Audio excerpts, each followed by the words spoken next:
নমস্কার, আমি জ্যোতিষ আচার্য শিপারিজাত। আবার একটা আগের দিনে আমি বলেছিলাম ধনু রাশির শুভ প্রেমিক প্রেমিকা কারা হতে পারে, মানে কাদের সাথে প্রেমটা হয় চিরস্থায়ী, ব্রেকআপ হয় না, সেখান থেকে বিবাহ গেলে দাম্পত্য জীবন সুখের হতে পারে। দেখুন, আমি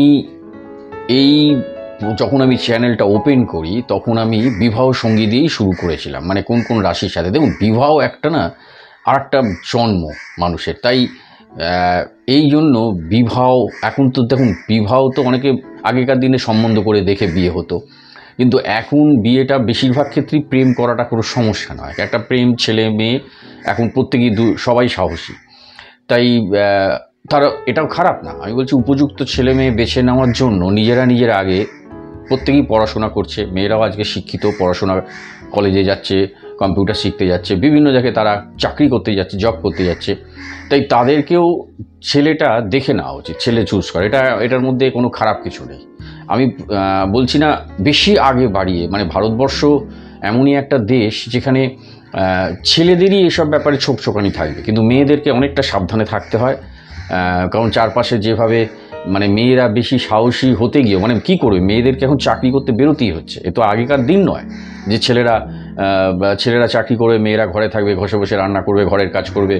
এখন তো ছেলেরা সেই চাকরি পাচ্ছে না, সেই সাউন্ড স্যালারি চাকরি কোথায় ভারতবর্ষে। সে প্রচুর পড়াশোনা যারা করেছে তাদের 20-25 লাখ টাকা তাদের মা বাবার ইনভেস্ট আছে।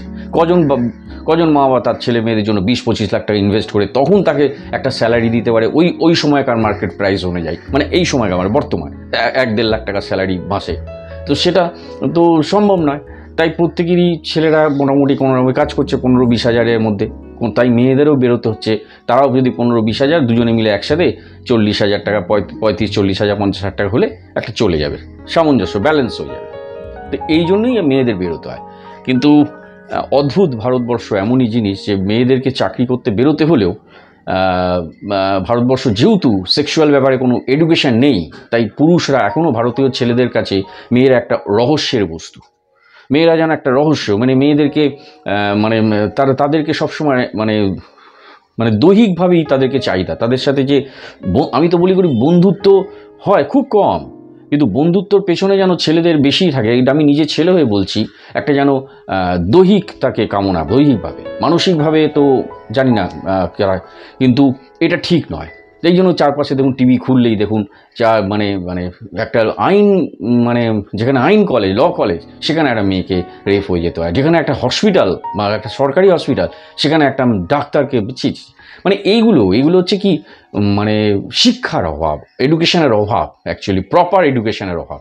যে ছোটোবেলা থেকে ছেলেদেরকে শেখানো হয় না যে তুমি একটা মেয়ে, তোমার বাড়িরও মা আছে, বোন আছে, দিদি আছে, তুমি একটা অন্য মেয়েকে তুমি কিভাবে তার কতটুকু সম্মান, তাকে সম্মান ফিরিয়ে দেবে, সে সম্মানটা দিয়ে তুমি তাকে ভালোবাসার প্রস্তাব দাও না। আর কিন্তু তার আমি এইগুলোই খুবই খারাপ লাগে। যাই হোক, কী আর করা যাবে।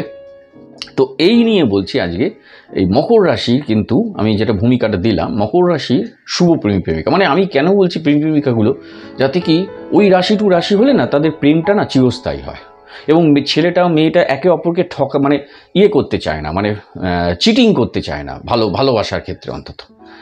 তাই মকর রাশির ক্ষেত্রে আমি আজকে বলবো, দেখুন এদের মধ্যে বন্ধুত্ব হতে পারে, এরা যেহেতু পৃথিবী সাইন, এদের মধ্যে বন্ধুত্ব হতে পারে কন্যা এবং বৃষের সাথে, দারুণ বন্ধুত্ব। এদের সাথে বিয়েও হতে পারে, আমি বলছি না বিয়ে হবে না, এদের সাথে বিয়ে। আমি প্রথম বিবাহ সঙ্গীতে এদেরকেও আমি মেনশন করেছিলাম, এদের মধ্যে মিল আছে। কিন্তু সবসময় দেখা যায় যে পৃথিবী রাশি যেহেতু সমগোত্রীয়, সমমনোভাবাপন্ন, তাহলে সেইখানে অনেক সময় একটা ইগোর প্রবলেম এসে যায়, জেলাস, প্রত্যেকেই ভাবে কি যে এদের মধ্যে যদি প্রেমটা হয় না, প্রেমটা এমনই জিনিস, প্রেম যে আমি অধিকার নয়, আমি ছাড়বো তোমাকে, আমার অধিকার আছে, কিন্তু আমি অধিকারটা তোমার উপর চাপাবো না, আমি কিছুটা তোমাকে ছাড়বো তোমার জন্য, সেটাই তো ভালোবাসা। তোমাকে আমি ছাড়লাম, দুপক্ষকে আমি তোমার জন্য তোমাকে ভালোবাসি বলে আমি তোমাকে ছাড়লাম, আমার তোমাকে আমি আশকারা দিলাম, আমার ভালোবাসায়, উষ্ণ ভালোবাসায় তোমাকে আমি, তোমার অন্যায়কেও আমি একটু আশকারা দিলাম, বা তোমাকে আমি ভালোভাবে সুন্দরভাবে মানা করলাম ব্যাপারটাতে। এর মধ্যে কোনো ক্ল্যাশ নেই।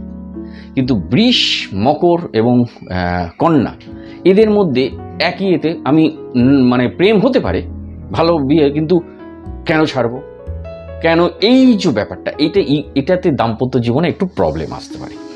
তাই শুভ প্রেমিক প্রেমিকার জন্য মকর রাশি যেটা হবে সেটা হচ্ছে, মকর রাশির জন্য সবচেয়ে শুভ প্রেমিক হচ্ছে মীন রাশি, কর্কট রাশি, বৃশ্চিক রাশি।